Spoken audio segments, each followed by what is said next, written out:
How do you define wilderness? How do I define wilderness? Well, I guess for me, wilderness it takes a little bit of a different definition from, like, nature. Mm-hmm. It's a little bit more untouched, I'd say, semi-unruly. Wilderness is the great outdoors without any stores, people. I would consider wilderness like the place when you go up in an airplane and you can look down and not see lines carved out on the earth. What would you call our area here? Like, I would call the Sleeping Bear Dunes wilderness. yeah.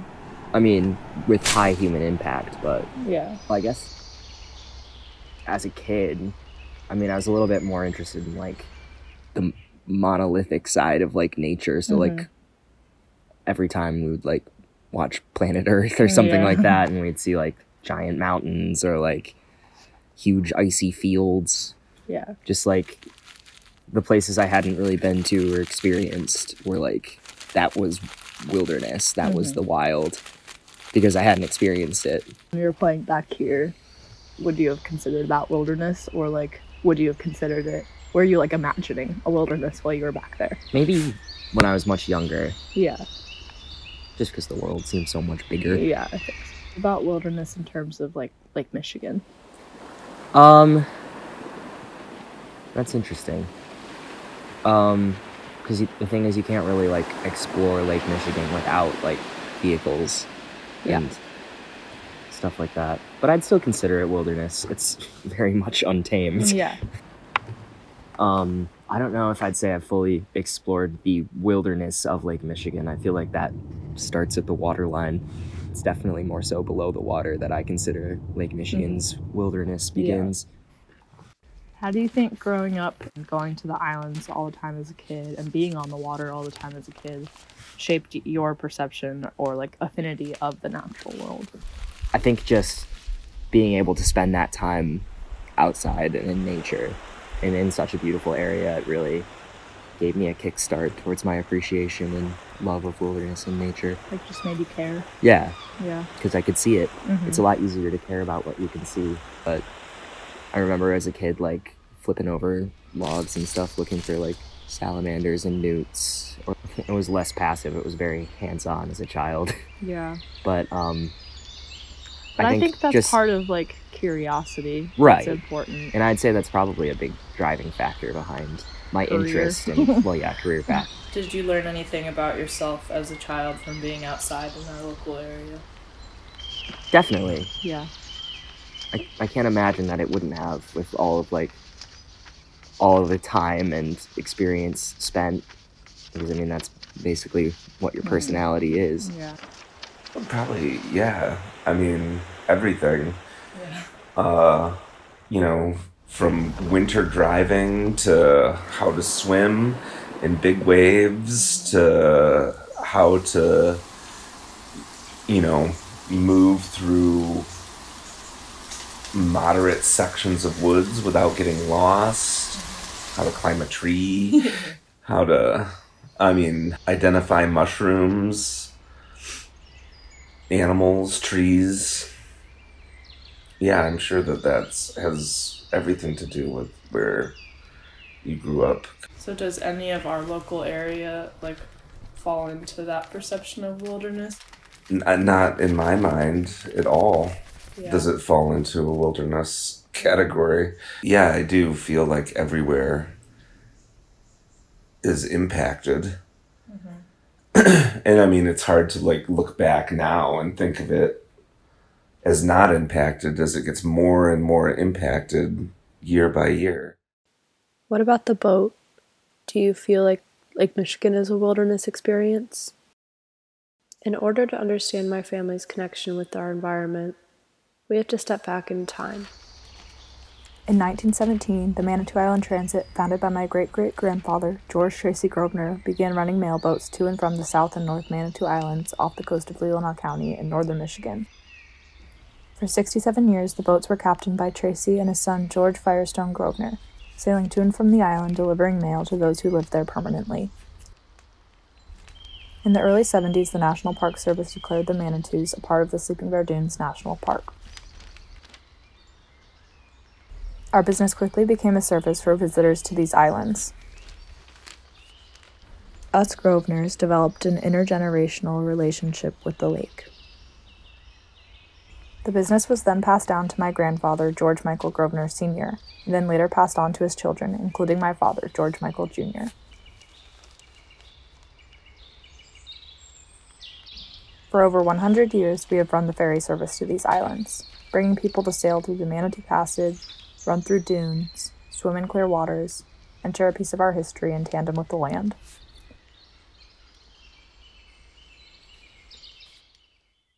I guess I've never really looked at it as the wild or wilderness. It's, weather.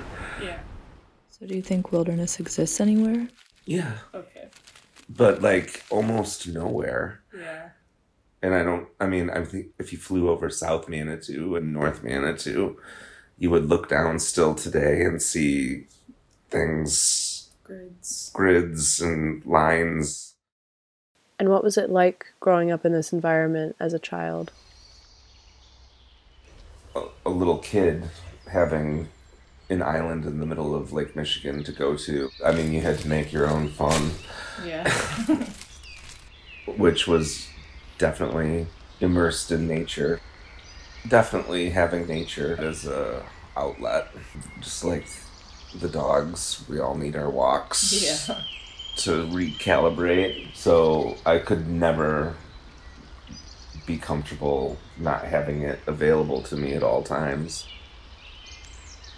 I know where I feel my happiest is outside enjoying pretty views, hikes, lakes, rivers, sunsets, sunrises. And I like to think that I helped you guys enjoy a childhood similar to mine. When I was a kid, you would literally take a 2-track and not pass one car.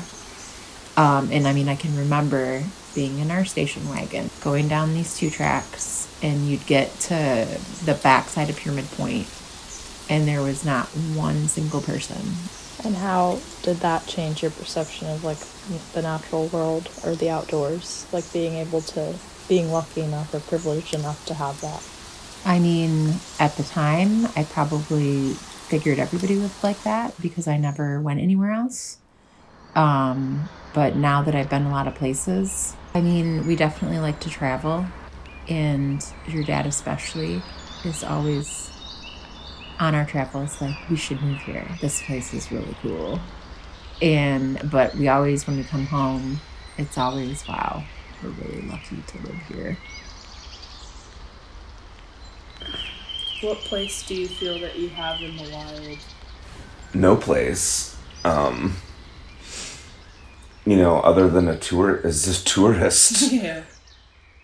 I don't think any of us are equipped to leave our comforts behind and go live in the wild.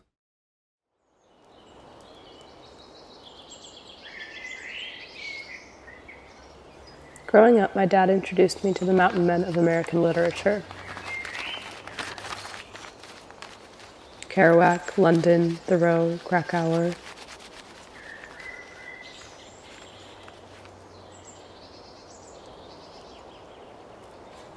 They had a very particular look. Scraggly, untamed, dirty, shaggy brown hair, white, bearded men. A strict archetype, nailed down to a checklist.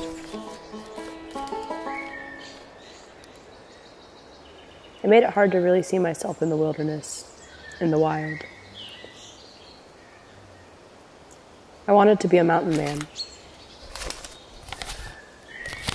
Make me a mountain man. Dreaming of my exoneration from society, dreaming of a life completely immersed in nature, a mountain man. But this lifestyle is a fantasy. Now, as I peel back the pages on these men, I am left questioning my fascination. I read arrogance. There's no doubt these men were extreme. Christmas candles, abandoning everything to live and die in the Alaskan wilderness.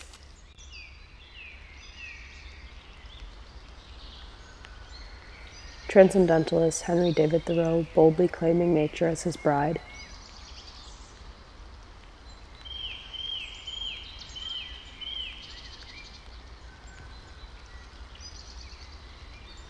And men like Timothy Treadwell, the grizzly man, brutally killed by the very creatures he devoted his life to. There comes a time when what these mountain men are doing shifts to disrespect. When it comes to, booping bears on the nose, it can be taken too far. The idea that nature or wilderness will somehow treat you differently because you believe that you have some affinity for it. Yeah, it's self-important. Yeah. It's putting yourself at the peak of this super complex system and saying, I can control every part of this. And I mean, I feel like that's kind of where we've gotten all of our big issues. Yeah. That's where they all stem from, thinking we can just take control of this machine. At the end of the day, it's a one-sided relationship. Mountain men assume that nature exists as a platform for them to further their own agenda.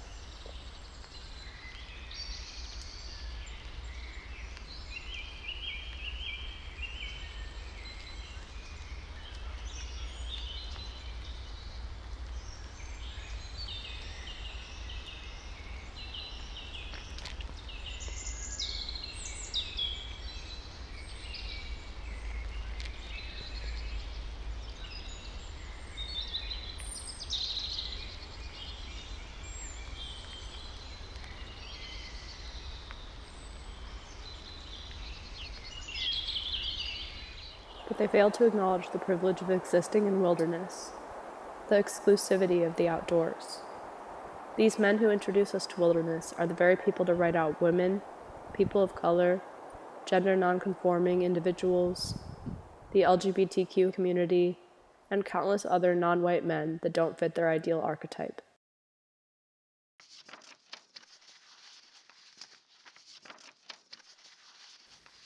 Historically, wilderness has been defined in traditionally feminine terms.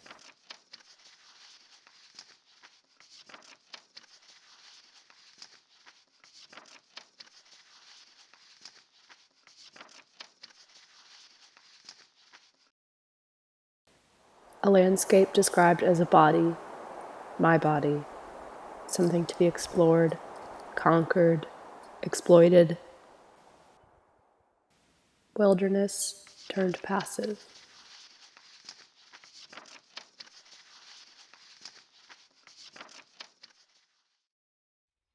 In this journey to defining wilderness, I was told a lot about what wilderness is not.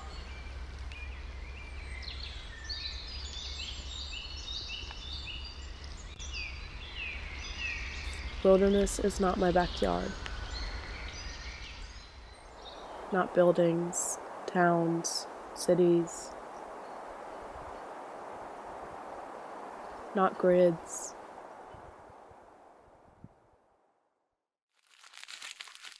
Not boundaries. It's feminine, but not for women.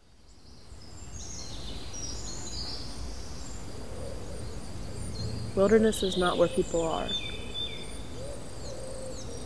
But if there are people, it's a select few.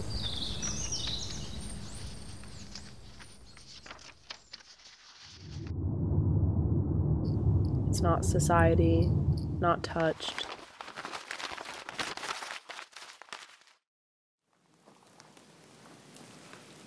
And if wilderness is not, then what is?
Wilderness is close. Wilderness is feminine.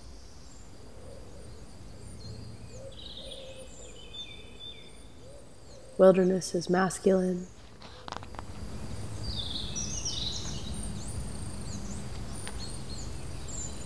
And everywhere in between.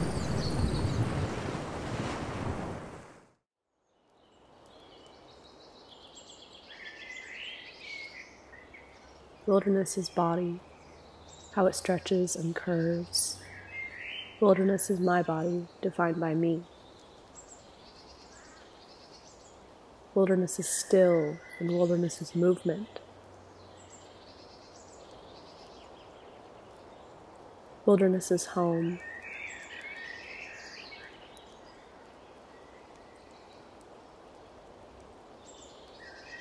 Wilderness is rivers and trees.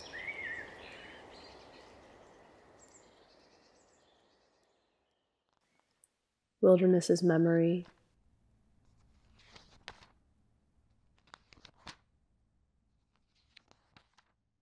Wilderness is history.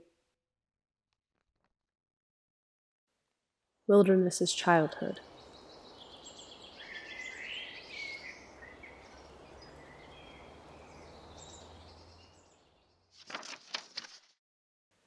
Wilderness is books and maps.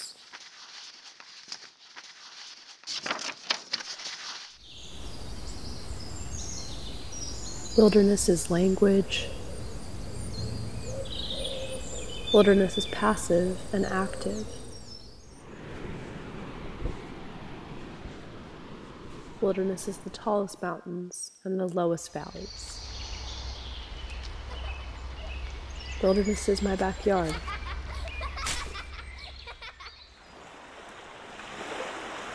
Wilderness is the lake and the sky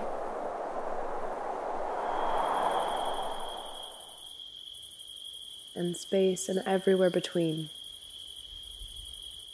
Wilderness is made up, it's drawn, it's man-made. Wilderness is getting lost. Wilderness is finding the way again.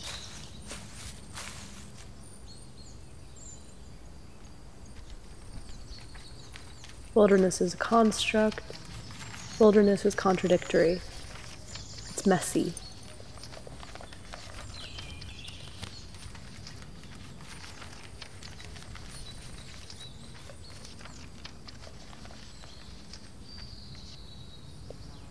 Wilderness is where people are, and wilderness is where people are not. Wilderness is a state of mind.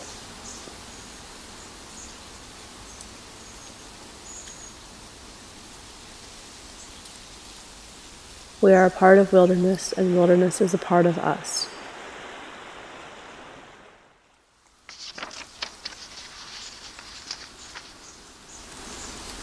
Wilderness just is.